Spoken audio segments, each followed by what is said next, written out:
Nesse ato, eu converso com Maria Inês Badaró a respeito da internet, do distanciamento e do que a pandemia fez com o nosso mental.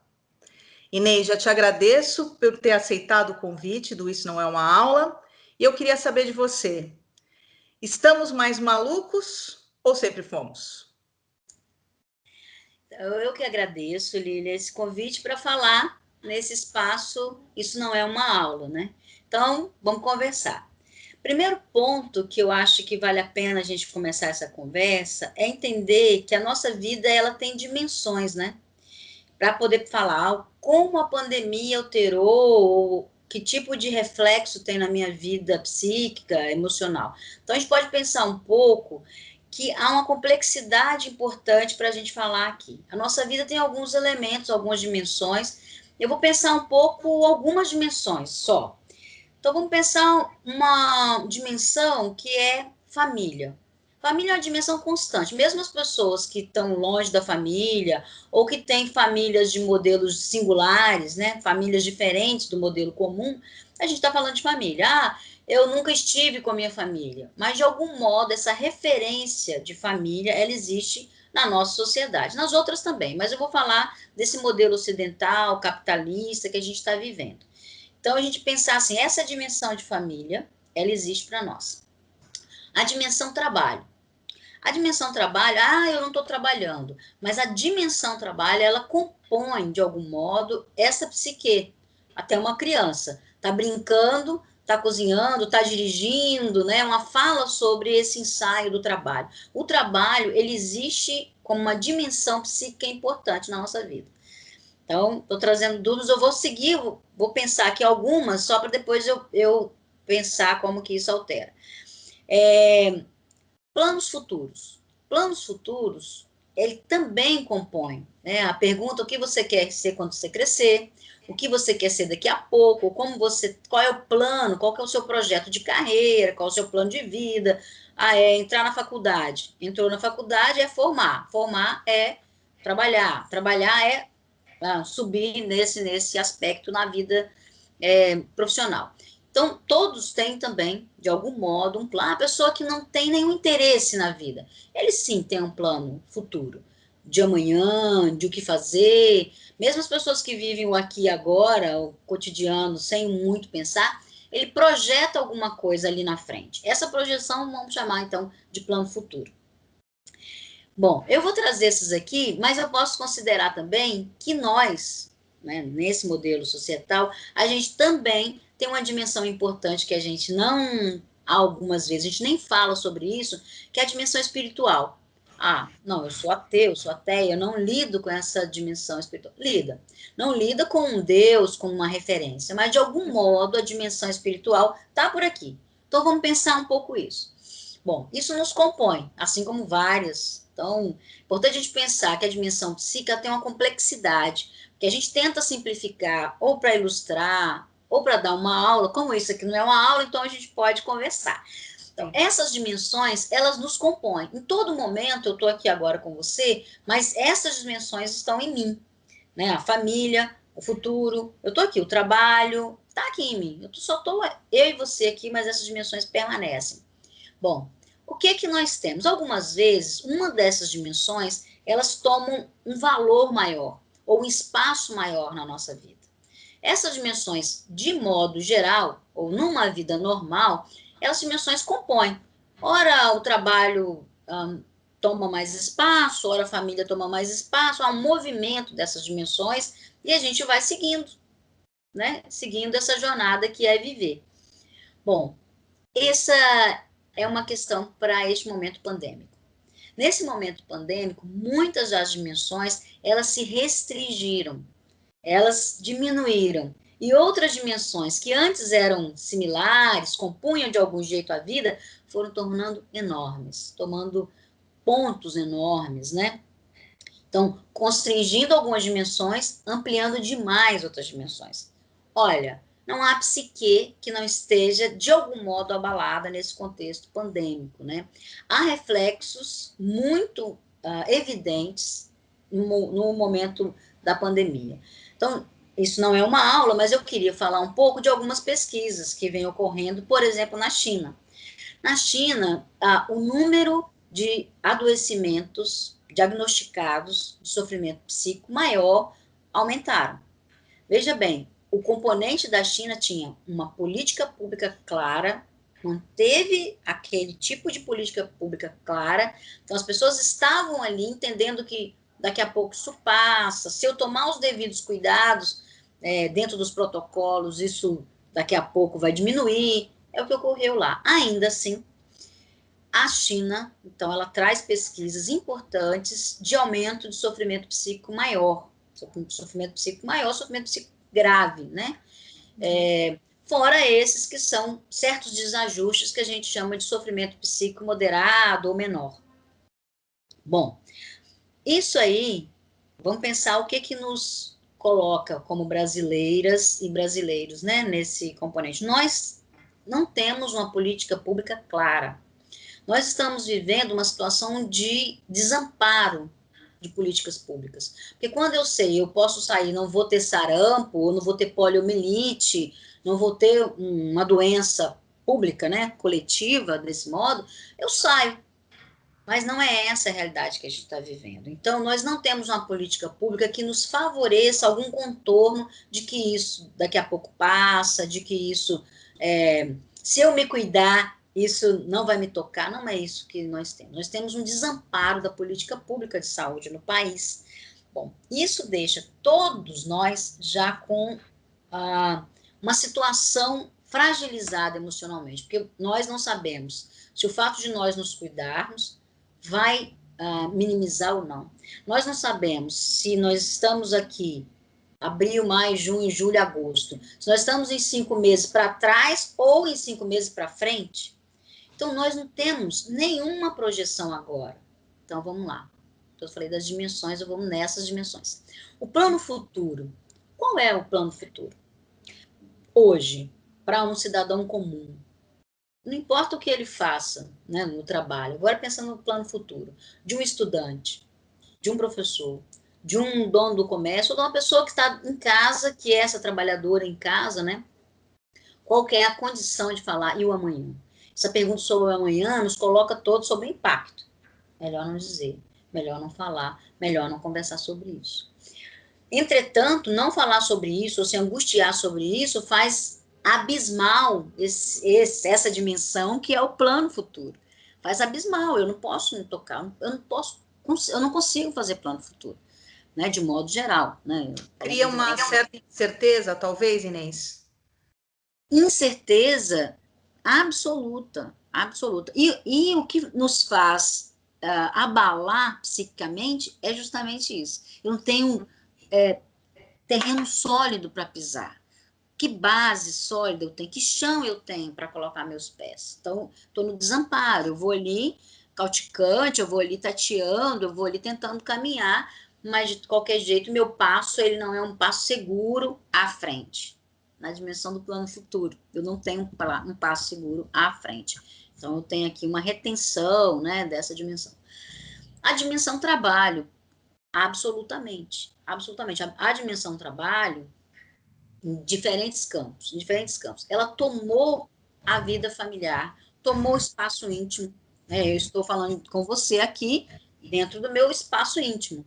Eu dou aula no meu espaço íntimo, eu tenho reuniões sérias no meu espaço íntimo, eu tenho debates intensos no meu espaço íntimo, o que não era há 5 meses atrás. Né? Então, o que ontem era um espaço de acolhimento, né? Agora não é, se tornou um espaço de trabalho. Então, o trabalho está meio misturado também. Então, eu tenho reunião com uma parceira de trabalho e ela amamenta na reunião, Sim. né? Tudo bem para mim, ela está amamentando. Entretanto, ela não estaria sequer trabalhando, porque ela ainda está amamentando. Sim. Né? É como se a gente não cruzasse a porta de um espaço para o outro, né? E o trabalho ficasse eternamente dentro do mesmo espaço que a gente descansa. Pelo menos é a sensação que eu tenho. É isso. O trabalho te invade, né? Você não tem hora para finalizar uma reunião, você não tem hora para levantar para o cafezinho, a pessoa te acessa, você está disponível, a outra manda um e-mail para ontem, documentos que aparecem 19 horas para a reunião de 8h40 amanhã, e você está assim. Então, esse momento que o trabalho invadiu completamente nossas dimensões da nossa vida, né, também é um componente estressor, né? Então, a saúde do trabalhador, a saúde mental do trabalho está completamente afetada, porque a maioria das vezes a gente já está reativo, ai, mais uma ligação, mais uma chamada ao vídeo, mais uma coisa, você fica reativo. Aquilo que ontem, de modo geral, a pessoa que construiu um trabalho e o tem como um espaço, né, de trabalho afetivo, não vou nem falar de prazer no trabalho, mas o espaço afetivo de trabalho agora já está um pouco reativo, né? Então, em vários lugares, né? O home office, ele é um trabalho possível e ele, na nossa dimensão, né, no nosso modelo societal, ele já vem de longa data. Tem pessoas que já trabalham há 20 anos em home office, né? Tem pessoas que têm 17 anos de home office. Eu conheço pessoas que têm esse tempo de home office e que eu sempre conversava sobre isso. Mas então, foi feita uma cultura para eles, cultura de como trabalhar em home office. Essas pessoas que trabalham em home office, em grandes empresas, IBM, por exemplo, ou grandes corporações, eles têm uma cultura já de trabalho. Reunião de 40 minutos, tempo de pauta, tempo de fala, tempo de intervalo, sai, fecha. Fecha o computador e está fechado. Até porque são grandes corporações e se você está linkado aqui, ela vai depois ter que pagar o seu horário. Não é isso que está acontecendo nesse momento pandêmico. Está tudo em excepcionalidade. Tudo em excepcionalidade. Então, você pode ter uma chamada em qualquer momento, você não tem horário para almoço, reunião que se estende até 2 horas da tarde. Então, como não estar reativo com essa dimensão trabalho? Ao mesmo tempo, você está capturada pela dimensão trabalho. Né? E o prazer, se é que tinha, e a vontade de estar ali com aquelas pessoas, de encontrar aquelas pessoas, hoje já não tem tanto. Porque está tudo isso, ó, tudo aflorado, está tudo... e eu falei da dimensão família. Então, a dimensão família, por isso que eu quis trazer esses elementos, porque tanto a projeção envolve a minha família, né? Quanto o trabalho envolve a minha família. E isso, a dimensão família agora, por outro lado, também nos deixa mais carregado, vamos colocar assim, porque você está o tempo inteiro em casa. O mesmo componente que o trabalho era importante, porque você saía, o humano sai para caça desde sempre. Sim. E volta para casa. Então, vai lá, se, naquele tempo, né, pensando historicamente, antropologicamente, naquele tempo, ia, se investia, enraivecia, matava, comia e voltava para casa com aquilo que ganhou. Então, nós, mais ou menos, né, em termos de sociedade, a gente continuou com um modelo assim, né, construído assim, psiquicamente falando. Então, ir para o trabalho, e ali você tem os embates, os debates, o café para aliviar, um copo d'água, enraivece, fica pé da vida, chateado, volta, conversa com um, com o outro, voltou para casa, outra pessoa. Né? Então, se houve algum desgaste, ou se existia algum desgaste na relação familiar, você vai lá fora, enfrenta os desafios lá de fora e voltava. Agora não. Agora não. Você continua. Se teve um estresse ou uma situação de descontentamento, uma situação de debate ou embate em casa, qualquer estranhamento, você não vai sair. Muito pelo contrário. Você vai ter que engolir aquilo para você entrar na próxima reunião e clicar e tá bem. E a pessoa está ali do seu lado. Né? E você não vai ter esse momento de sair e voltar. Ai, que bom te ver. Que bom chegar em casa. Porque você não saiu. Né? Então, você está com todas aquelas emoções ali, paradas, né? E aí não tem como a gente desconsiderar essa dimensão, que é a dimensão família, está completamente abalada, conflitiva, né? E é um ponto. Aí eu vou sempre dizer assim, por outro lado, eu acho que é legal sempre a gente pensar, ó, esse é um ponto, né, de desafio. Por outro lado, o espaço de família, também tem sido espaço de resgate de histórias. Que talvez, por esse movimento de ir lá fora, você desliga daquilo e volta, nem lembro mais o que estava... Nem me lembro mais o que era. Porque enfrentar esses desafios que nós antes não enfrentávamos está nos fazendo, de algum modo, nos conhecer melhor.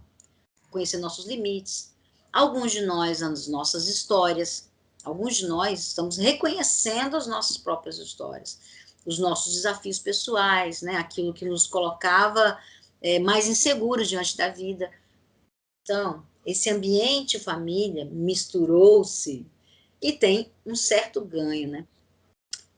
Isso não é uma aula, mas eu queria falar de uma outra pesquisa, né? Sim. Então, eu estou desenvolvendo uma pesquisa que eu estou gostando muito, que é sobre o efeito do isolamento social na saúde mental de estudantes, jovens universitários. Uhum. E o que eu vejo? Eu tenho dados parciais ainda, e todas as vezes que eu falo vou fechar, é um formulário online, tem uma parte de questionário e uma parte que é uma escrita, né? Que convido, escreve alguma coisa aqui, deixa alguma coisa. Todas as vezes que eu falo assim, parcial de hoje, meia-noite, fecho, não recebo mais o questionário. Eu ia fazer isso dia 15, hoje é dia 17.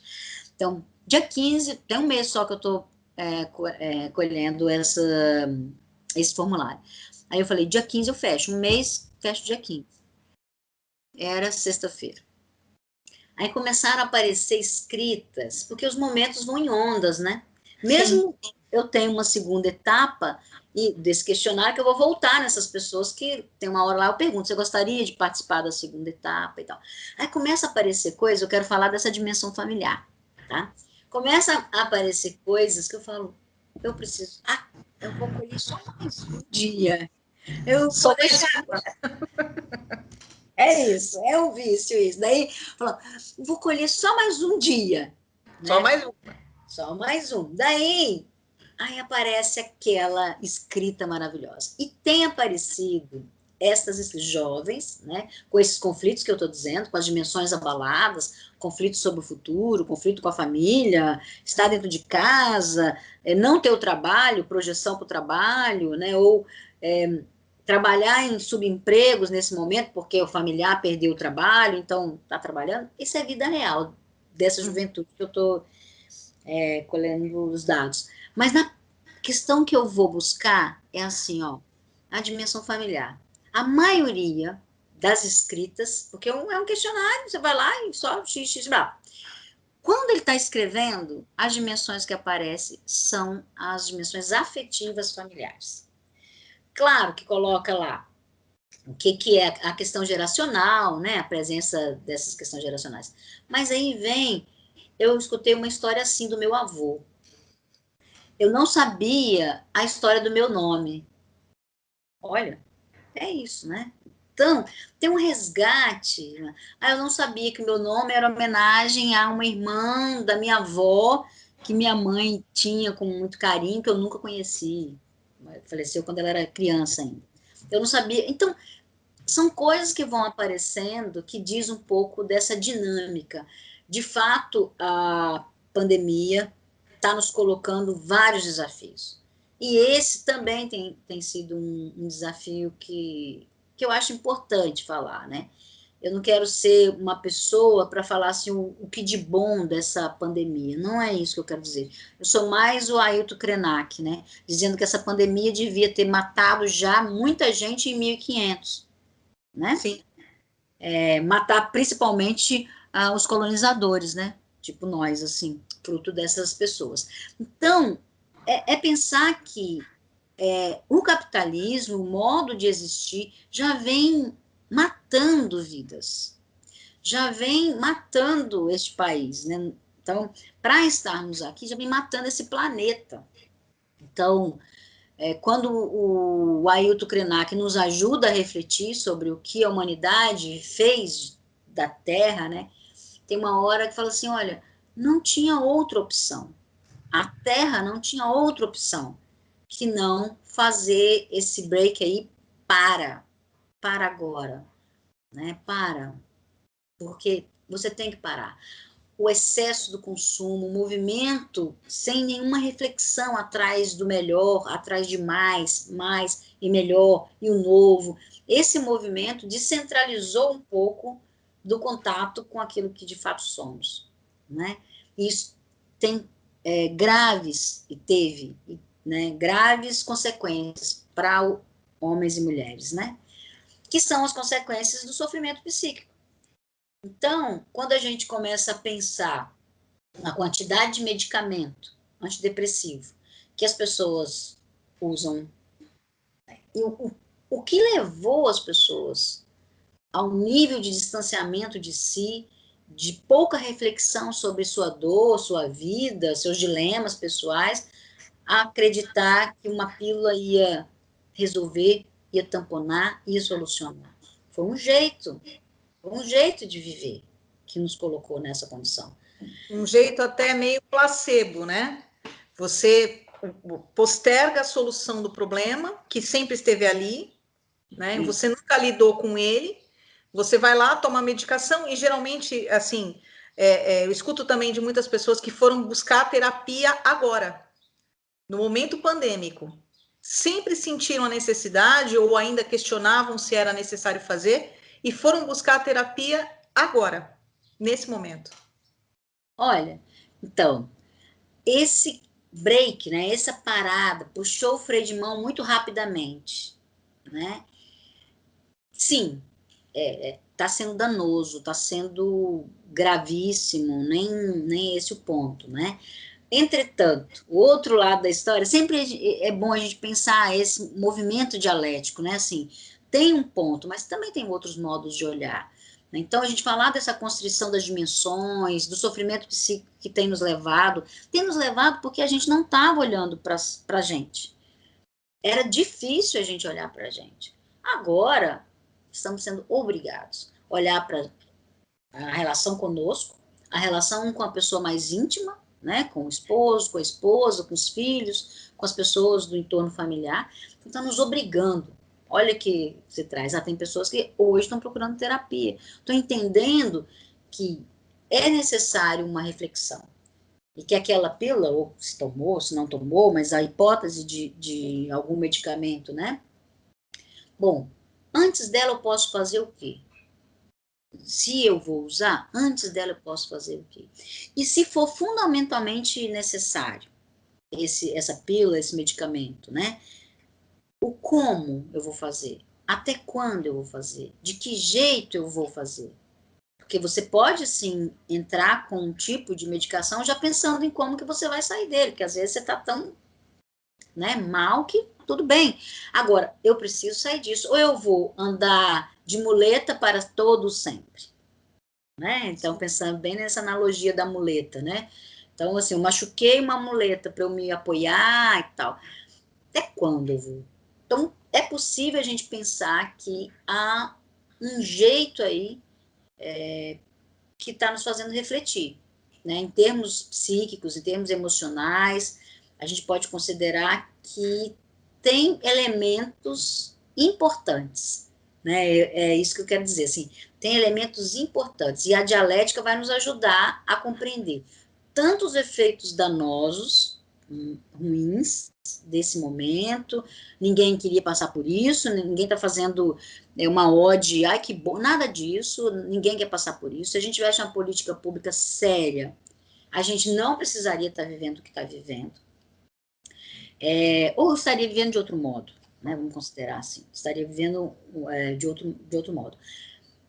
Só que também a gente pode olhar por esse outro ângulo e entender que algumas questões estão sim sendo revistas, sendo revisadas. Então, assim como pessoas fazendo terapia, eu também, né, eu sou psicóloga, então eu também vejo isso, eu também sou acessada, né, eu sou funcionária pública federal, não posso ter meu consultório, mas eu posso ajudar as pessoas, né?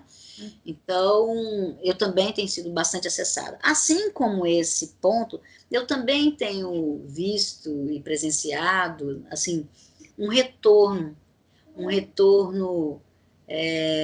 ao plantio de hortas, por exemplo. Pessoas que viviam em grandes centros se retornando ou voltando para se tem uma casa de um parente num sítio, ou as pessoas mesmo que tinham casas no interior, que estavam lá para ir de quando em vez, né, tal. A maioria das pessoas, eu não vou falar todas, porque eu não sei de todas, mas as pessoas com as quais eu tenho mais relação, que tiveram a oportunidade de ir para uma casa ou para a sua própria casa no interior, todas foram. Todas foram. E todas começaram a plantar, todos começaram a olhar para né, o quintal dessas casas, né? E ver que podia aproveitar mais e melhor. Né? Então, tem um retorno aí a si, né? Um retorno a si mesmo, assim, a olhar e valorizar, né? Eu, de vez em quando, pela manhã, eu recebo fotos de beterraba, de berinjela, de coisas, né? As pessoas, olha a minha colheita de hoje, né? Isso é muito bacana ver, muito bacana. Então, eu também tenho visto isso. Pessoas que trabalhavam em São Paulo e que foram para cidades do interior, Cunha, Bauru, Barueri, né? Pessoas que são aqui no sul de Minas, que foram para o sul de Minas, e estão super bem nesse sentido. Olha, vim para cá e estou aqui cuidando da horta, estou vendo a vida. Aí está trabalhando, né? Porque está todo mundo online, mas está vivendo uma vida diferente, diferente, assim. Então, brinca, eu não preciso de ir no mercado, né? Tá tudo ali, então eu como o que eu estou plantando. Tem dia que dá muito, sei lá, beterraba. Seria uma revisitação a um indivíduo um pouco mais primitivo, talvez? Posso considerar, assim, primitivo no sentido de primário, assim, de É. necessidades primárias, de contatos primários, é, de querer esse pé no chão, sabe? Que estava desligado. A pessoa Uhum. estava desligada, está aqui em Santos ou São Paulo, vivendo em grandes centros, completamente desconectado, né? Ou desconectada desse outro modo. Mas a oportunidade de recuperar isso. Então, eu, de vez em quando, eu recebo flores, né? Olha o jardim, plantas raríssimas, que eu nem sabia que existia. As pessoas me mandam, olha, floriu aqui, essa flor é rara. Assim, se estivesse morando nos seus apartamentos, né, vivendo a vida como estavam, não teriam essa oportunidade, né? Então, essa dimensão primária, dos afetos primários, dos cuidados primários, né? Então, quando a gente fala assim, o que é uma terapia? O que seria uma terapia? Seria esse retorno. Eu falo Uhum. do primário, olha. Você pensar que você pode chorar, que você pode entregar um pouco, né? Que você não tem que ser todo o tempo reflexivo, todo o tempo tem que estar bem. Que você pode também ter um colo, ter um lugar, um amparo, né? E isso é um espaço primário, né? Isso é um espaço primário. Uma das coisas mais importantes que o Freud ensinou, além de ter toda a psicanálise, além de toda a psicanálise, uma das coisas importantes que eu penso que ele ensinou é a construção de um espaço acolhedor. Esse espaço acolhedor que nós entendemos hoje como um divã, né? O divã, na verdade, para ele, era aquele espaço de parada, né? Um estacionar em que a pessoa estava ali e de algum modo olhava para si, né? E aí todo o processo da psicanálise, né, de não olhar, né, tirar o olhar de fora e inserir esse olhar para dentro. Então, a psicanálise. Mas eu vou falar dessa questão ocidental pelo Freud, né? Mas os ensinamentos também orientais, eles também nos convocam a esse retorno a si mesmo. Né? Então, quando a gente vai ver as escrituras Vedantas, por exemplo, então, esse retorno a si, por exemplo, que o yoga propõe, mas várias, né, budismo, várias construções aí de um certo retorno a si. Também é primário, ó, feche os olhos, retorne a si, né? Então, essa busca por esse retorno. É um lugar de aconchego, esse lugar interno, em que a gente consegue desvincular ou desligar um pouco do que está acontecendo lá fora para a gente entender um pouco o que está acontecendo aqui dentro. Esse lugar interno acaba levando a gente para esse encontro, para a dimensão religiosa que você colocou, porque as pessoas sempre vão buscar a religião fora. E talvez, será que a religião esteja dentro da gente mesmo? Então, era essa a dimensão que eu tinha esquecido. Eu falei, olha, eu quero buscar a tal dimensão. Essa dimensão que a gente pode construir como religiosidade ou espiritualidade que eu trouxe, né? Que assim, não é estar devoto de alguém ou algum, é outra coisa, né? É a dimensão verdadeira do que é religação, né? É um momento em que a pessoa se liga em si mesmo.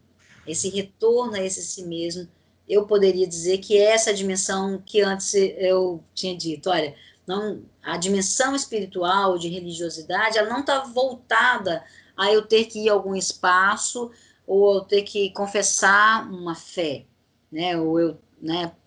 Não é disso que se trata. Se trata, na verdade, de um espaço íntimo, um espaço interno de construção de si, de elaboração de si, de elaboração dos afetos, né?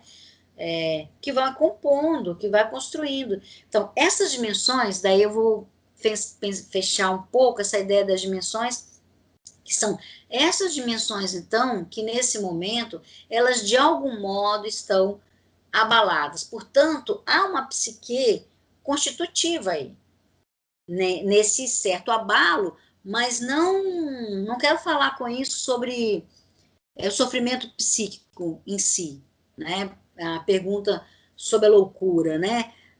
Vamos construir assim essa ideia. A ideia é o sofrimento psíquico, ele é uma condição humana.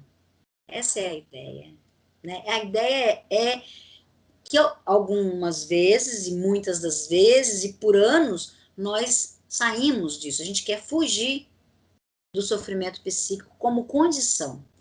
É importante a gente entender que sofremos. Nós sofremos porque existimos. Só há uma cura para o sofrimento. E essa ninguém quer muito, né? Porque se sofrer, se o sofrimento é a condição de viver, a cura para o sofrimento é uma que ninguém quer muito buscar. Nós temos a certeza, mas a gente não quer chegar lá. Então, que tal a gente entender que é condição? Sofrimento é uma condição. Sofrimento psíquico, ele vai existir em mim, em você, em um bebê, né, que está chorando de fome, que fez xixi e chora. Então, o sofrimento psíquico, ele nos compõe, é por ele que nós chegamos até aqui. Se ele não existisse, a gente não chegaria até aqui, né? Então, esse é o ponto que a gente deve pensar agora, como nós lidamos com os nossos sofrimentos psíquicos. Esse é um ponto que a gente pode pensar. O como nós vamos lidar com essas dimensões que hoje estão, de algum modo, ampliadas demais. O que eu posso fazer quando o meu trabalho invade todos os espaços da minha vida, não me deixando nem espaço de respirar? Que é aí, né? Então, o que eu posso fazer quando os meus afetos familiares vão tomando todo o espaço da minha vida, não me deixando nem estar em mim mesmo? Bom, eu posso tomar alguma atitude. Talvez o retorno primário. O que seria o retorno primário? Né? O que seria isso para cada um de nós? Para o bebê, o primário é gritar, chorar, né? Depois ele vai crescendo um pouco, o primário pode ser falar não, não. Talvez as primeiras palavras que nós aprendemos, e depois nós vamos esquecendo delas, né? Depois de falar alguma frase inteira, depois do não ou do não, uma frase inteira. Não gosto, não quero, prefiro aquilo, né? E aí a gente vai elaborando frases inteiras, textos inteiros. E o que ocorre que a gente não usa? O que ocorre que a gente não usa? Textos inteiros, palavras inteiras, para dizer ou ao trabalho, ou às pessoas que a gente quer bem, que a gente ama, frases inteiras, né? Elementos inteiros para deixar compreensivo. Algumas vezes a gente vai guardando isso, guardando isso, guardando, e isso não nos faz nada bem. E no final das contas, a gente acaba entrando num. Talvez essa pandemia mostrou que a gente está num processo, né? Que as pessoas talvez não tenham, não todas, mas algumas delas não tenham entendido que esse processo pandêmico, mesmo que a gente possa considerar que haverá uma pós-pandemia, ele não tem como você voltar atrás. Então, quando eu escuto, existem duas expressões que eu não suporto ouvir mais com relação à pandemia. Primeiro é o novo normal. Não existe novo normal. Esse é o normal daqui para frente. E a gente vai ter que se construir a partir disso, né? E a outra expressão é se reinventar. Eu acho que não é se reinventar, talvez, não sei. Eu acho que as pessoas ainda não entenderam que não é se reinventar, é seguir, né, com as novas ferramentas que você tem. Ou até questionar a falta de ferramentas até para grupos que não possuem. Quando você fala das políticas públicas, que não existem políticas públicas desenvolvidas para todos, né, nessa hora, e ficou muito evidente em vários setores, quando a gente fala principalmente de educação, e quando a tua pesquisa fala dos estudantes universitários, eu fico imaginando uma dimensão de uma pessoa que tem que estudar, por exemplo, numa casa onde você tem um único equipamento de acesso à internet e ela tem que dividir isso com mais 3, 4 pessoas, né?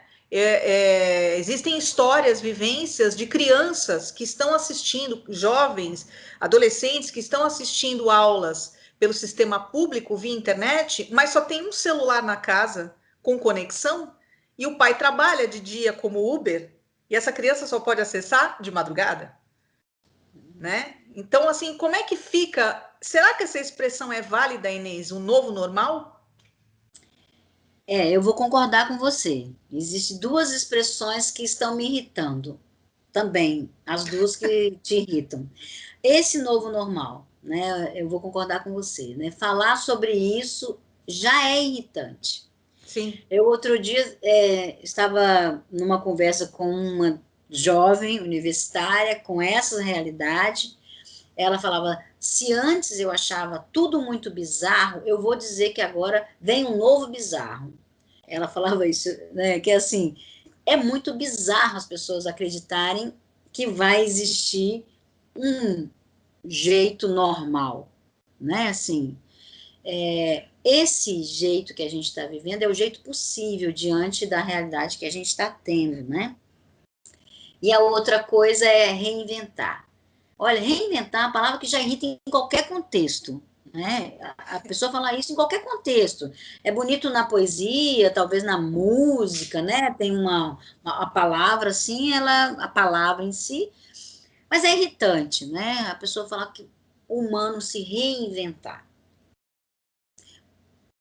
Mas, vamos pensar assim, olha, talvez com estas poucas ferramentas que temos, né, eu tenho poucas ferramentas de compreender tudo que está acontecendo comigo.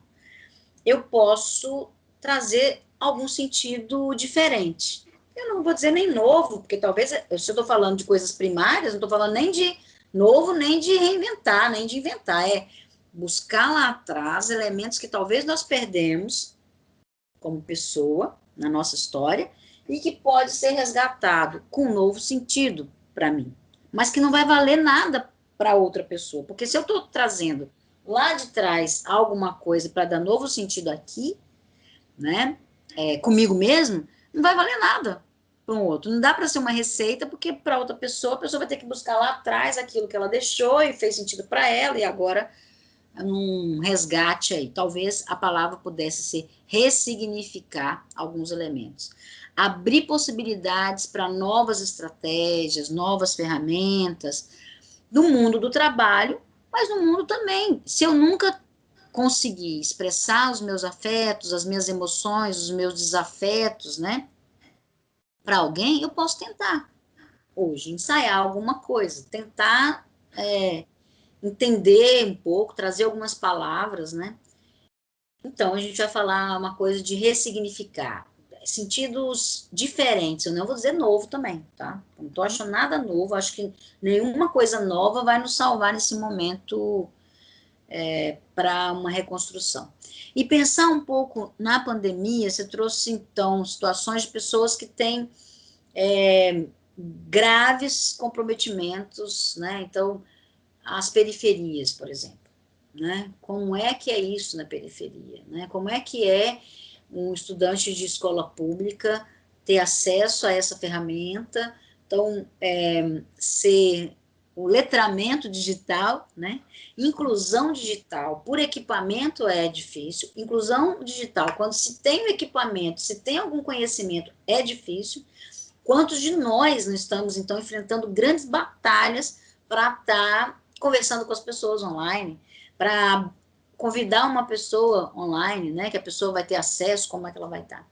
Então, é uma outra realidade, e não uma nova realidade. É um outro momento.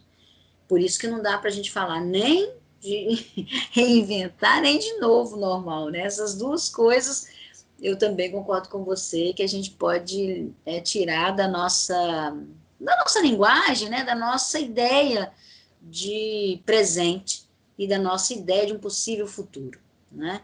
Um possível futuro pode sim ser com essa construção de presente ressignificado, né? Da minha tentativa de ressignificar alguma perspectiva de presente.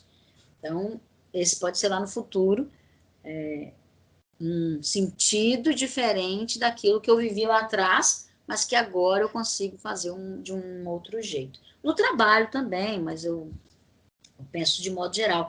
Psiquicamente falando, pode ser que nesta construção de um vírus, né, respiratório, a gente encontre ar para respirar diferente. Bem uma analogia assim. Pode ser que a gente encontre um ar e um respiro, mas um respiro em nós mesmos, não lá no outro, não que o outro vai me dar, não que o outro vai trazer para mim. É que eu mesmo. Perguntas que eu mesma posso fazer para mim, que eu mesmo vou construindo aí novas palavras, novas linguagens, instrumentos diferentes, eu tenho que construir aí. Tem nada pronto. Nesse ato, eu conversei com Maria Inês Badaró sobre internet, pandemia e questões mentais